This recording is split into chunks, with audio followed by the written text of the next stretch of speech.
Good morning students, welcome to online classes.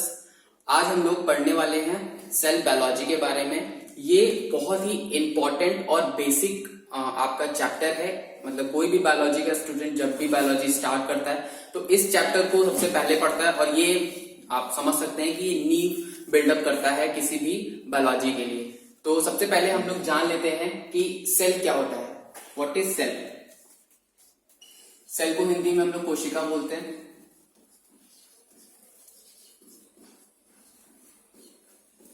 इसको आप बोल सकते हैं cell is the structural and functional unit of our life. मतलब जीवन की संरचनात्मक और क्रियात्मक इकाई को कोशिका बोला जाता है। आप बोल सकते हैं स्ट्रक्चरल एंड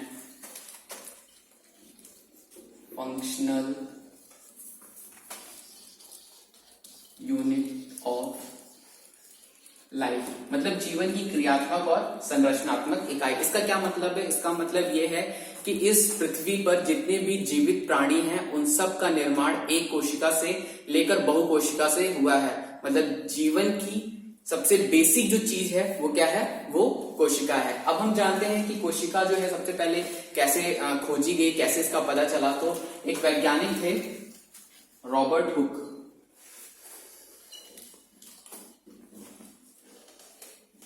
इन्होंने एक कॉर्क का टुकड़ा लिया। कॉर्क आप समझ सकते हैं लकड़ी का एक टुकड़ा होता है। जैसे कि आपने शैंपेन देखी होगी, शैंपेन के ऊपर जो ढक्कन के रूप में लकड़ी लगी होती है उसको कॉर्क बोलते हैं। तो इन्होंने क्या किया, इन्होंने कॉर्क के टुकड़े को लिया और उसको जब सूक्ष्मदर्शी के माध्यम से देखा तो उन्होंने एक संरचना देखी जो कि मधुमक्खी के छत्ते के समान संरचना थी।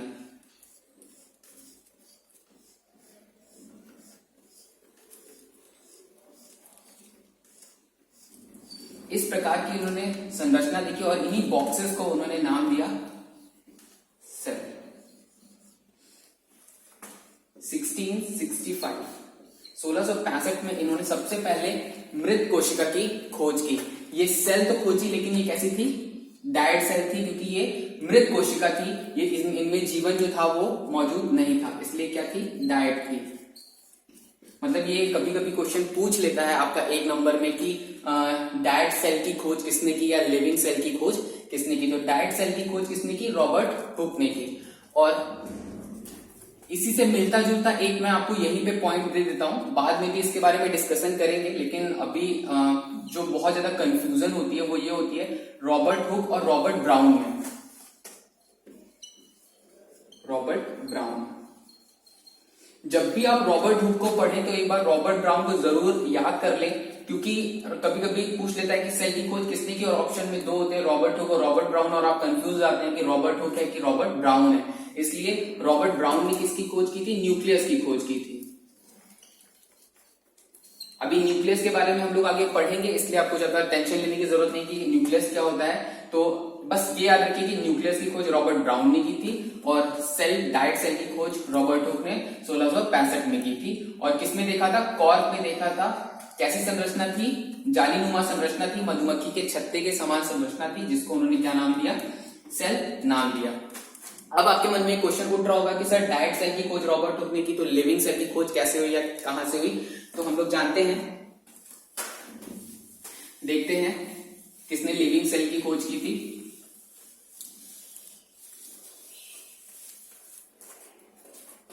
एक और वैज्ञानिक थे जिनका नाम था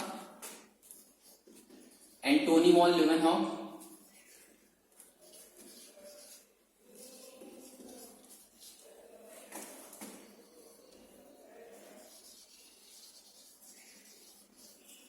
इन्होंने क्या किया? बरसात के टाइम में, उस टाइम पे रेनी सीजन चल रहा था, तो बरसात के टाइम में इन्होंने तालाब का पानी इकट्ठा किया और उनमें इलेक्ट्रॉन माइक्रोस्कोप से देखा तो इनको बहुत एक छोटी छोटी संरचना दिखाई दी, जिसको बैक्टीरिया बोलते हैं, जीवाणु बोलते हैं। उनका स्टडी किया और सबसे पहले जीवित कोशिका की खोज की। रेनी वाटर इन्होंने कलेक्ट किया और जब इसका इन्होंने एग्जामिन किया तो इनको सेल्स दिखाई दी छोटी छोटी, और इन्हीं सेल्स या बैक्टीरिया दिखाई दिए। इन्हीं बैक्टीरिया को इन्होंने मतलब सबसे पहले बैक्टीरिया की खोज की, और बैक्टीरिया की जब खोज की तो इन्होंने सबसे पहले लिविंग सेल को खोजा। इसलिए ये क्या कहलाते हैं? ये डिस्कवरर कहलाते हैं लिविंग सेल के। सेल्स इन्होंने सबसे पहले ल्यूवेनहॉक ने खोजा। इसलिए कभी कभी पूछ लेता है कि लिविंग सेल की डिस्कवरी की, तो बहुत ज्यादा बच्चे जो हैं वो सेल के बारे में पता होता है तो रॉबर्ट हुक को टिक कर लेते हैं, लेकिन क्या है, एंटोनी वॉन ल्यूवेनहॉक ने लिविंग सेल की खोज की, या बैक्टीरिया जो सबसे पहले इन्होंने ही खोजा। ठीक है, अब हम एक टर्म डिस्कस करते हैं,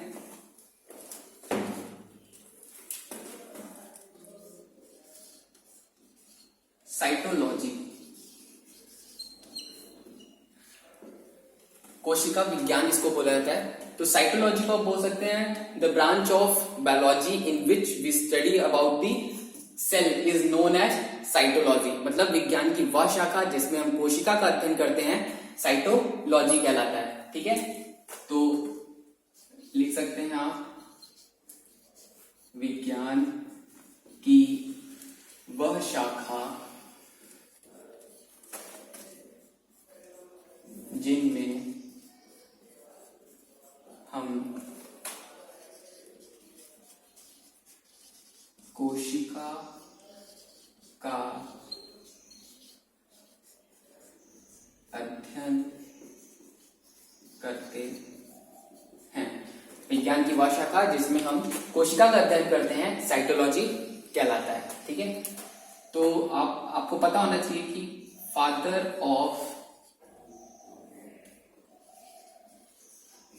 मॉडर्न साइटोलॉजी कौन है? तो ये हैं आपके स्वान।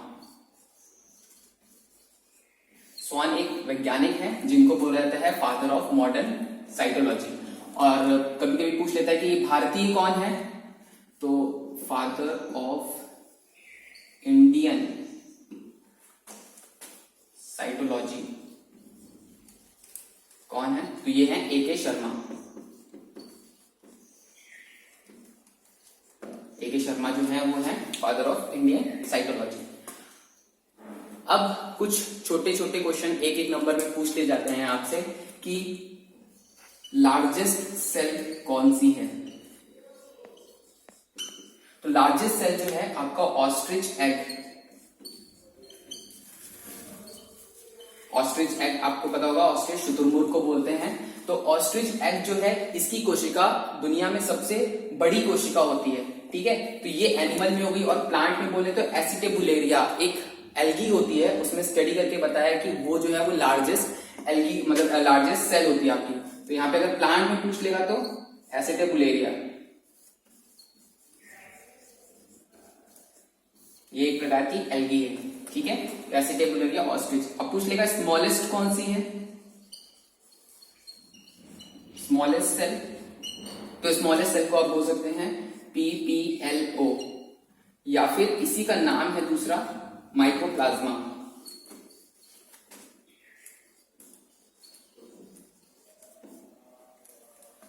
ठीक है, माइकोप्लाज्मा, या इसी को बोलते हैं joker of the plant kingdom.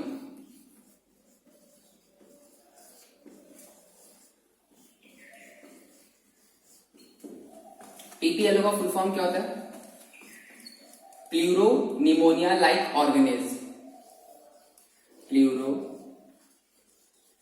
Pneumonia like ऑर्गेनेज।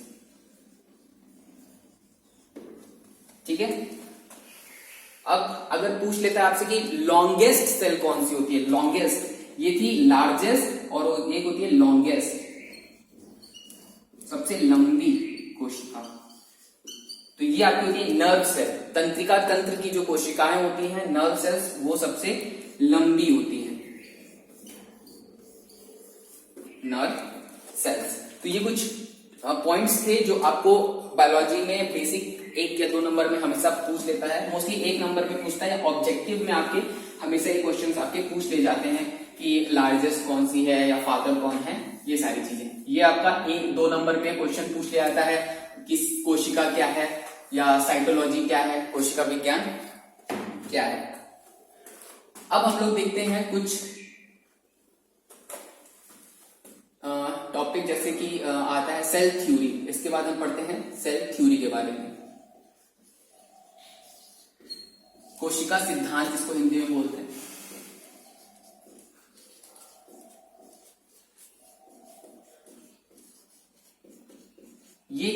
कोशिका सिद्धांत क्या है?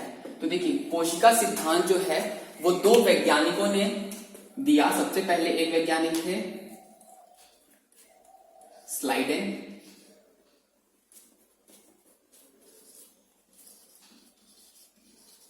ये बॉटनिस्ट थे, और स्वान, ये जूलॉजिस्ट थे।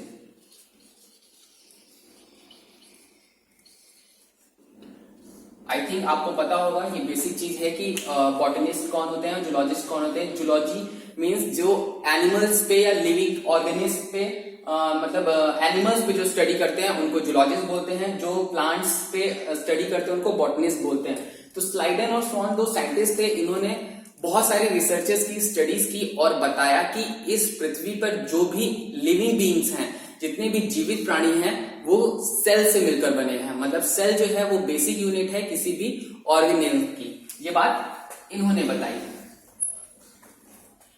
एक साइंटिस्ट और थे विर्चाओ, जिनको बोलते हैं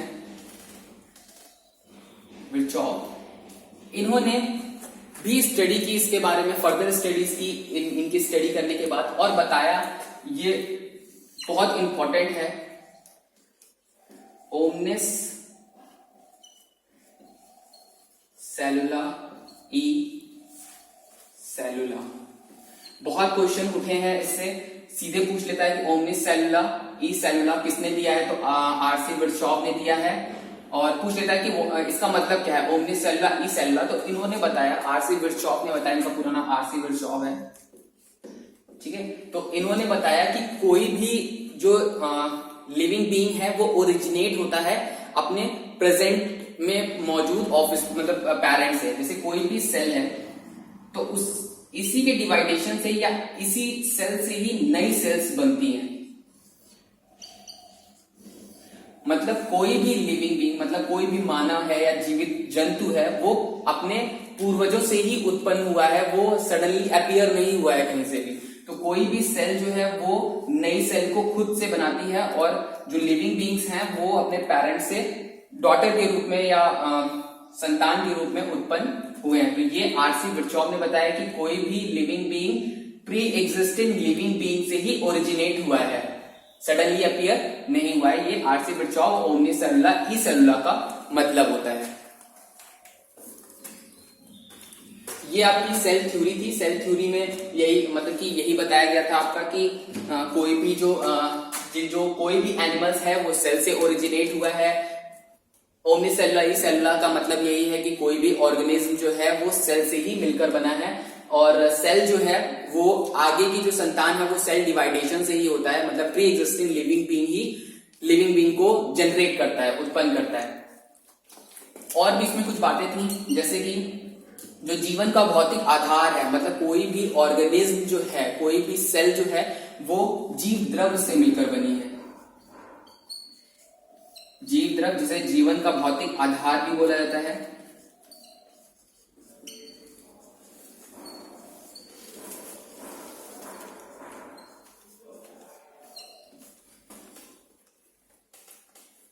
जीव द्रव्य जो है वो हर कोशिका में मौजूद होगा। मतलब जीवन का भौतिक आधार जीव द्रव्य हर कोशिका में मौजूद होगा। अगर जीव द्रव्य नहीं होता है, अगर किसी भी सेल में जीव द्रव्य नहीं है, तो इसका मतलब वो कोशिका नहीं होगी, उसको कोशिका के अंतर्गत नहीं रखा जाएगा। इसलिए जीव द्रव्य बहुत जरूरी है, बहुत इंपॉर्टेंट है। और बातें बोली गई थी कि जो रिप्रोडक्शन है, मतलब कोई भी कोशिका जो है वो जनन करके नई कोशिका को बनाती है। तो ये कुछ पॉइंट्स थे जो सेल थ्योरीज में इन्हीं के द्वारा दिए गए थे। अब हम लोग कुछ और टर्म के बारे में डिस्कस कर लेते हैं। जैसे कि आपको पता होगा प्रोकैरियोटिक और यूकैरियोटिक कोशिकाओं के बारे में। प्रोकैरियोटिक एंड यूकैरियोटिक सेल्स, ये क्या होती है प्रोकैरियोटिक और यूकैरियोटिक? तो प्रोकैरियोटिक में आप प्रो और कैरियोटिक इसको अलग करके देखेंगे तो प्रो मतलब होता है प्रिमिटिव, प्रिमिटिव मतलब होता है शुरुआती रूप में जो अविकसित हो। कैरियोटिक का मतलब होता है न्यूक्लियस, ठीक है। तो प्रोकैरियोटिक अगर हम इसको डिवाइड करेंगे तो प्रिमिटिव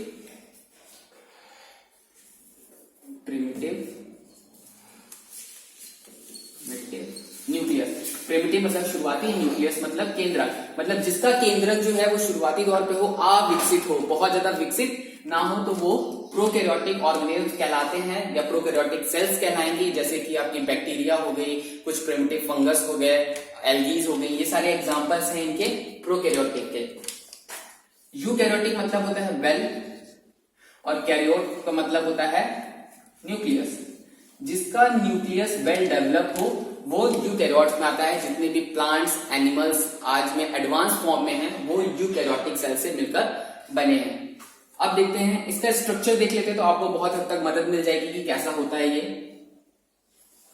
तो सिंपली मैं बात करूं तो आउटर बाउंड्रीज होती हैं। मैं आपको एक रफली डायग्राम दे रहा हूं क्योंकि अभी हम सेल का एक डीप स्ट्रक्चर स्टडी करेंगे, इसलिए ये रफली डायग्राम है।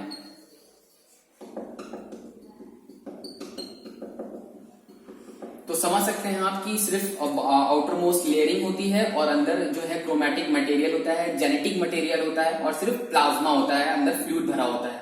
लेकिन जो यूकैरियोटिक सेल्स होती हैं वो अगर आप रफली डायग्राम में देखेंगे तो कुछ इस प्रकार की होती हैं। एक कॉम्प्लिकेटेड स्ट्रक्चर होता है इनका, जिसमें जो है आपके अंदर के सारे ऑर्गेनेल जो है एडवांस टाइप के प्रेजेंट होते हैं।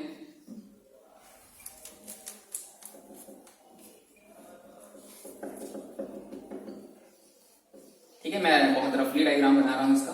तो देखिए ये इस सेल को देखिए और इस सेल को देखिए, आपको डिफरेंस समझ में आ रहा होगा कि अंदर कितने ऑर्गेनेल भरे हुए हैं, कितने सारे आपकी लेयरिंग है इसमें, जो क्या है एडवांस टाइप शो करती है। और इसका जो न्यूक्लियस है वो देखिए प्रोटेक्टिव है, इसका जो है न्यूक्लियस एकदम खुला हुआ है, कोई ऑर्गेनेल नहीं है। ठीक है, तो इसमें क्या होता है आप देख सकते हैं कि इसमें जो भी ऑर्गेनेल हैं, जो कोशिकांग हैं, ऑर्गेनेल्स जो होते हैं वो एब्सेंट होते हैं और इसमें जो है ऑर्गेनेल्स प्रेजेंट होते हैं।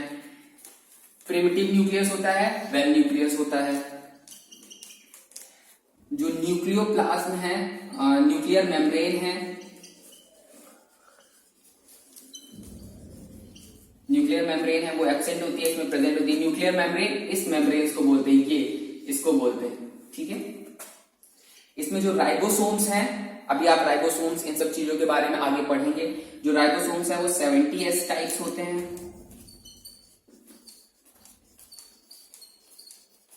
राइबोसोम्स इसमें क्या है, इसमें 80S टाइप्स होते हैं। ठीक है, एक पॉइंट छूट गया था सेल थ्योरी में। आपसे एक नंबर में अक्सर ही क्वेश्चन पूछ लिया जाता है कि सेल थ्योरी का एक्सेप्शन कौन है, अपवाद कौन है। तो विषाणु आप याद कर लीजिएगा, विषाणु वायरस, ये सेल थ्योरी का खंडन करता है, ये सेल थ्योरी को फॉलो नहीं करता।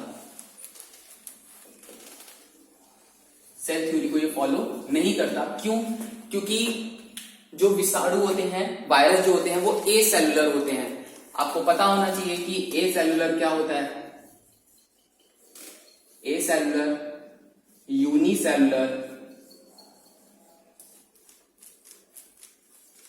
और मल्टी सेलुलर। देखिए, जब भी आपको कोई भी टॉपिक नहीं, मतलब कोई भी वर्ड अगर समझना है तो उसके आप क्या है अलगाव करके, डिवाइड करके आप उसको देखिए कि क्या मतलब निकल रहा है। सेलुलर का मतलब होता है कोशिका, सेल, और ए का मतलब होता है, ए यहाँ पे होता है एब्सेंट। कहीं पर भी ए आए आप समझ लीजिए वो एब्सेंट है, मतलब वहां पे वो चीज मौजूद नहीं है।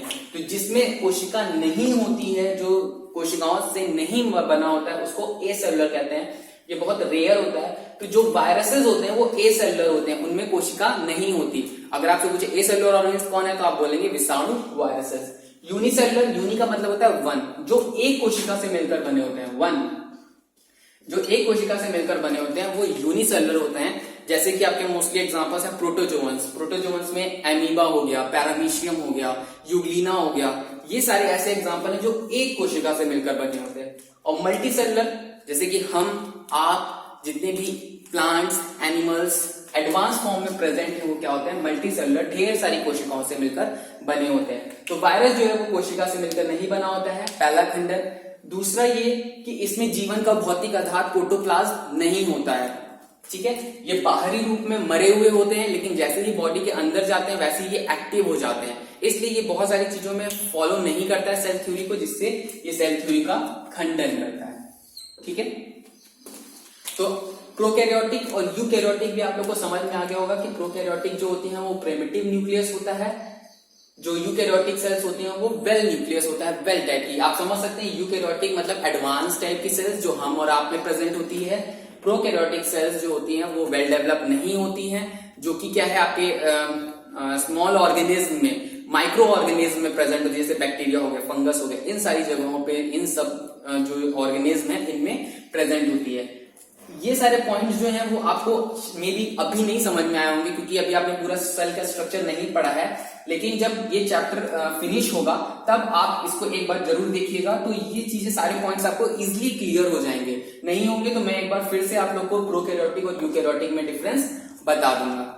आई होप कि आज के टॉपिक जो हैं वो आपको सारे क्लियर हो गए होंगे। अगर कुछ भी डाउट हो जो आपको नहीं समझ में आया हो वो पूछ लीजिएगा आप कमेंट के थ्रू या SMS के थ्रू, ठीक है। तो आज की क्लास हम लोग यहीं फिनिश करते हैं। इसके आगे का टॉपिक जो है वो हम नेक्स्ट आपके क्लास में आपको कंप्लीट कराएंगे। Thank you.